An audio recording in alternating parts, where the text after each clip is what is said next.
안녕하십니까. 뉴욕일보 뉴스포커스입니다. 잦은 고장 등 7번 전철의 문제점이 개선되지 않자 소셜 네트워크를 활용한 민원 호소 창구까지 등장했습니다. 7번 전철 이용 승객들은 7번 전철에 대한 불만 토로회장으로 관련 페이스북을 개설해 이곳에 7번 전철을 이용할 때 애로사항 등을 전하고 있습니다. 이 페이스북 그룹에 7번 전철의 블루라는 이름으로 전철을 이용하면서 느낀 고충을 적고 있는 퀸즈 써니사이드의 거주자 멜리사 올란도 씨에 따르면 이 7번 전철 불만 페이스북에는 이번 주말에만 150여 명의 새 멤버가 가입했고 월요일 저녁에는 무려 460여 명이 넘는 사람들이 가입 신청을 했습니다. 그녀는 날로 악화되고 있는 7번 전철 서비스와 계속되는 만원 지하철, 보수공사 스케줄 작업으로 인한 서비스 중단 등은 7번 전철을 이용하는 이들이라면 익숙하다며 MTA 관계자들과 만남이 주선돼 MTA와 커뮤니티가 함께 7번 전철에 보다 나은 서비스를 위해 힘쓰게 되길 바란다고 말했습니다. MTA의 관계자는 수리 등으로 인한 주말 서비스 중단은 태풍 등 자연재해 피해를 최소화하기 위한 조치라고 강조하고 이는 승객들에게 더 큰 불편을 제공하지 않기 위함이라고 말했습니다.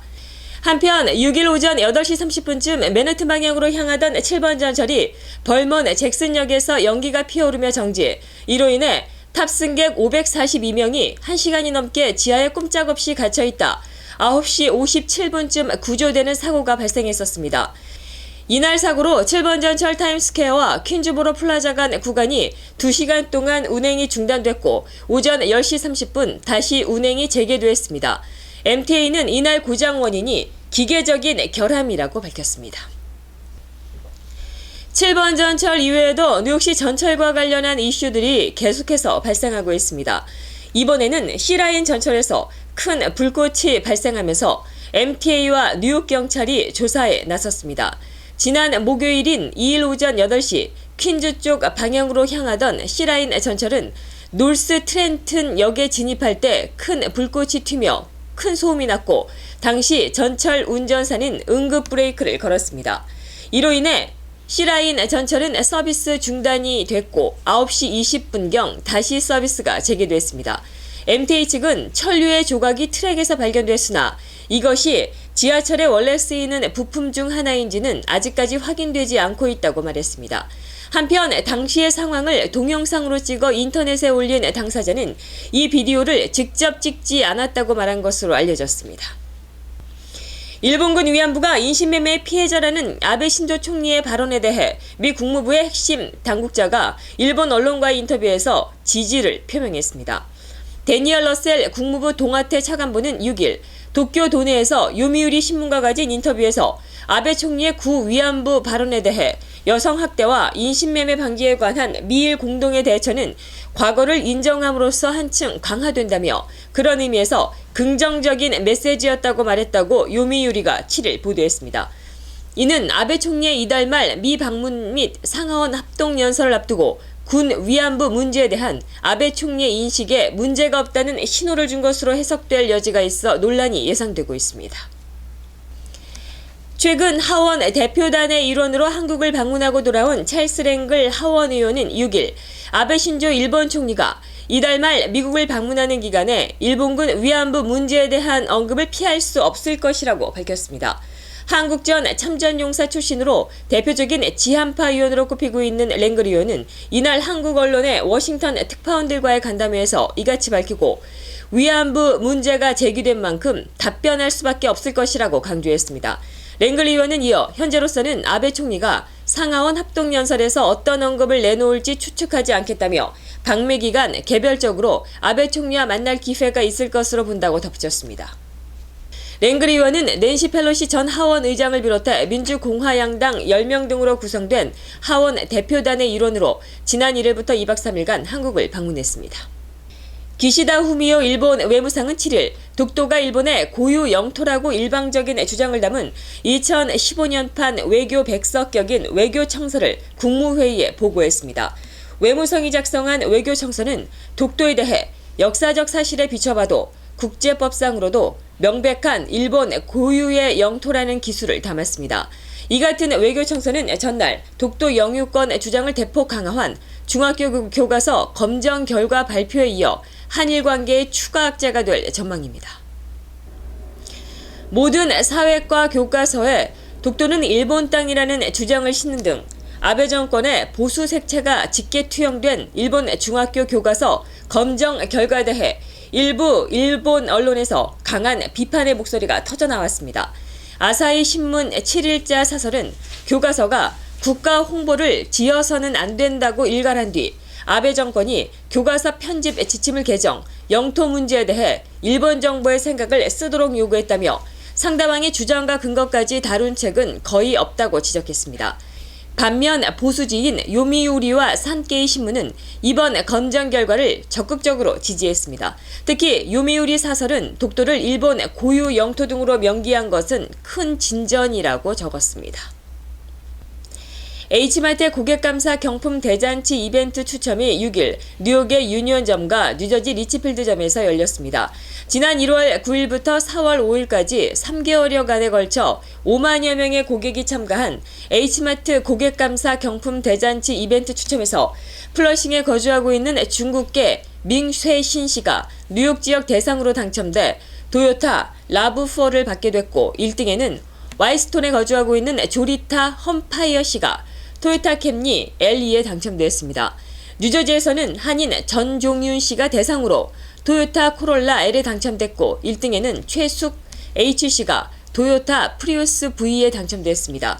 H마트와 토요타가 함께한 고객감사 경품 대잔치는 H마트 창립 33주년을 맞아 뉴욕과 뉴저지 H마트 고객을 대상으로 진행됐습니다. 경품 대잔치 당첨자 명단은 10일 H마트 각 지점과 홈페이지에 게시됩니다. 뉴욕 한인 4명이 훌륭한 이민자로 선정돼 2015년 앨리스 아일랜드상을 받습니다. 수상자는 뉴욕 초대교회 김승희 목사와 베델산업 김영길 회장, 케빈 김 뉴욕주 주류구 커미셔너, 3K 소프트웨어 CEO 폴진 박사 등 4명입니다. 앨리스 아일랜드상은 미국 발전에 크게 기여한 이민자를 선정해 표창하는 영예로운 상입니다. 수상식은 5월 9일 앨리스 아일랜드 거버너스 섬에서 열립니다. 뉴욕 총영사관이 민주평화통일 자문회 제17기 해외 자문위원 신청 기간을 4월 6일에서 9일 오후 4시까지로 연장합니다. 17기 해외 자문위원회 임기는 2015년 7월 1일에 시작해 2017년 2월 3일까지 2년간입니다. 신청은 신청 서식 작성 후 뉴욕 총영사관의 우편 또는 방문 접수하면 됩니다. 신청 서식은 뉴욕 총영사관이나 뉴욕 평통 홈페이지 제17기 해외 자문위원 추천 서류에서 다운로드하면 됩니다. 원로 극작가이자 판 동부문화센터를 운영하고 있는 이재현 원장이 장편소설 찻잔 속의 영혼을 출판했습니다. 퀸즈 한인회는 이재현 원장의 소설이 한국에서 출판된 것을 축하한다며 동포사회에 뜻깊은 경사라 출판 기념회를 연다고 밝혔습니다. 출판 기념회는 9일 오후 7시 플러싱 뉴욕 한인 봉사센터에서 개최됩니다. 동요 우리의 소원의 작곡가인 안병원 씨가 지난 5일 오후 8시 40분께 캐나다 토론토의 한 병원에서 뇌졸중으로 별세했습니다. 향년 89세입니다. 1926년 서울에서 태어난 안 씨는 서울대 음대 성악과를 졸업하고 1945년 꽃밭에서의 작곡가 권길상 씨와 함께 어린이 노래단체인 봉선화 동요회를 창설, 동요 보급에 힘썼습니다. 우리의 소원과 구슬비, 학교 앞 문구점 등 동요 100여 곡을 발표했습니다. 우리의 소원은 1947년 극작가이자 소설 사파가 등으로 일했던 고인의 부친 안석주 씨의 노랫말에 곡을 붙인 것입니다. 고인의 유해는 토론토 참전용사 묘지에 안장될 예정입니다. 브루클린에 거주하고 있는 한 여성이 스테이튼 아일랜드 소재 모텔에서 머리에 총을 맞고 숨지는 사건이 발생했습니다. 7일 뉴욕 경찰에 따르면 21세인 미셸 헤르난즈는 지난 4일 새벽 3시 스테이튼 아일랜드의 코스모폴리탄 모텔에서 머리에 총상을 입은 채 발견됐고 바로 스테이튼 아일랜드의 유니버시티 병원으로 옮겼지만 5일 오후 숨졌습니다. 경찰은 현재 범인을 찾고 있고 용의자는 그녀를 아는 사람이 아니라고 밝혔습니다. 메릴랜드주의 한 가정집에서 30대 남성과 자녀 7명이 차가운 시신으로 발견됐습니다. 전기세를 내지 못해 전기가 끊긴 집에서 발전기로 난방을 하다 일산화탄소에 중독돼 사망된 것으로 추정되고 있습니다. 메릴랜드주 남부 프리센스앤시의 경찰은 6일 루트니 토트의 직장 동료로부터 토트가 며칠째 보이지 않는다는 신고를 받고 그의 집에 갔다 일가족의 시신을 발견했습니다. 뉴욕타임즈는 경찰이 출동했을 때 집이 말끔한 상태였던 만큼 범죄 연관성은 없는 것으로 보고 있으며 사인을 규명하기 위해 시신을 부검하기로 했다고 전했습니다. 힐러리 클린턴 전 미 국무장관이 2주 내에 대권 재도전을 선언할 것으로 보인다고 AP통신이 6일 보도했습니다. 클린턴 전 장관은 온라인 동영상 또는 소셜미디어 게시를 통해 공식 출마 선언을 하는 방안도 검토하고 있는 것으로 알려졌습니다. 출마 선언 직후에는 경선이 시작되는 아이오와주와 뉴햄프셔주에서 선거운동에 돌입할 예정입니다. 콩과 옥수수를 포함한 주요 곡물들의 공급이 넘쳐나고 있습니다. 세계 최대의 옥수수 생산국인 미국의 재고는 28년 만에 최고 수준으로 올라섰고 글로벌 콩 생산량도 사상 최고치를 기록하고 있습니다. 이 밖에 밀과 원당의 재고도 상승하고 있는 추세입니다. 미국의 옥수수 재고가 늘어난 것은 2년 연속 생산량이 풍작을 이뤘기 때문입니다. 옥수수 가격은 공급이 넘쳐난 탓에 지난해 20% 이상 하락했습니다. 옥수수와 콩의 공급 과다는 전반적인 곡물 가격의 하락세를 가르치는 신호로 여겨지고 있습니다. 미국에서 스마트폰을 이용한 차량 공유 서비스인 우버가 급성장세를 보이고 있는 가운데 특히 비즈니스 출장자들이 택시보다 우버를 선호하고 있는 것으로 나타났습니다. AP통신은 7일 비용 결제업체인 서티파이 보고서를 인용해 지난달 지상교통수단 이용자들의 47%가 우버를 선택했다고 보도했습니다. 이는 지난해 1월 당시 우버 이용률인 14%의 3배가 넘는 수치입니다. 그러나 우버 기사들이 정부의 택시 면허 규제 밖에 있기 때문에 안전사고나 사고 발생 시 보험 문제가 상존하고 있습니다. 대기오염이 심장 관련 질환, 특히 뇌졸중 발병 가능성을 높인다는 연구 결과가 나왔습니다. 6일 뉴욕타임즈는 단 하루라도 대기오염이 심각한 상태에 노출이 되면 뇌졸중 발병 가능성이 높아진다고 보도했습니다. 뉴욕타임즈는 영국의 의학저널에 실린 연구 결과를 인용해 오전 수치 상승을 제외한 나머지 모든 대기오염은 심장 관련 질환, 특히 뇌졸중의 발병 가능성을 높인다고 전했습니다.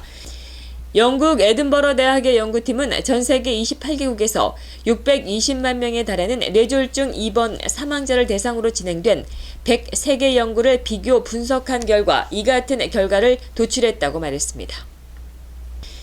미국에서 사람의 뇌를 파먹는 식인 아메바에 감염돼 사망하는 사례가 잇따르고 있습니다. 미국에서는 지난 50년 동안 자유 아메바에 감염된 128명 가운데 125명이 사망한 것으로 알려졌습니다. 뇌 먹는 아메바로 불리는 이 단세포 생물은 강이나 호수에서 번식하다가 코나 입을 통해 사람의 몸으로 들어가 뇌나 척추로 침투합니다. 감염 증상은 초기에는 목이 뻣뻣해지고 두통과 열병, 구토 등에 시달리다 나중엔 뇌 손상으로 환각 증세와 행동 이상, 마비 증세를 보입니다. 문제는 한번 감염되면 치료약이 없고 치사율이 95%인데다 잠복 기간이 수주 또는 수개월이 걸린다는 점입니다. 특히 이들 아메바는 주로 호수나 온천, 더러운 수영장 등에 서식하며 고온을 좋아해 기온이 높은 지역에서는 수상 활동에 각별히 주의를 기울여야 합니다. 1분 만에 충전이 끝나는 알루미늄 배터리 원형이 미 연구팀에 의해 개발되었습니다. 7일 영국의 일간 텔레그래프 등에 따르면 미 스탠퍼드대 연구팀이 고속으로 충전되고 장시간 사용할 수 있으면서도 가격이 비싸지 않은 알루미늄 배터리 시제품을 개발했습니다. 또 유연해서 휘어지는 전자제품 등에도 사용될 수 있습니다. 장수에는 적당한 운동보다는 격렬한 운동이 낫다는 연구 결과가 나왔습니다. 호주 제임스 쿡 대학의 만성질환 예방센터 연구진은 7일 오래 사는 데 있어 땀이 나고 거친 숨을 몰아쉬게 하며 얼굴을 붉어지게 하는 거친 운동이 적당한 운동보다 나을 수 있다는 연구 결과를 내놨습니다. 45세 이상 약 20만 명에 대해 6년 동안 조사한 결과 조깅이나 에어로빅, 테니스, 시합 등 격렬한 운동을 하는 사람은 장시간 걷거나 수영, 친선 테니스, 잡단, 집안일 등 적당한 운동을 하는 사람들보다 사망률이 9에서 13% 낮았습니다. 세계보건기구인 WHO는 현재 성인들에게 주로 적당한 운동은 최소 150분, 격한 운동은 75분을 할 것을 권고하고 있습니다. 이상으로 뉴스포커스를 모두 마치겠습니다. 시청해주신 여러분 고맙습니다.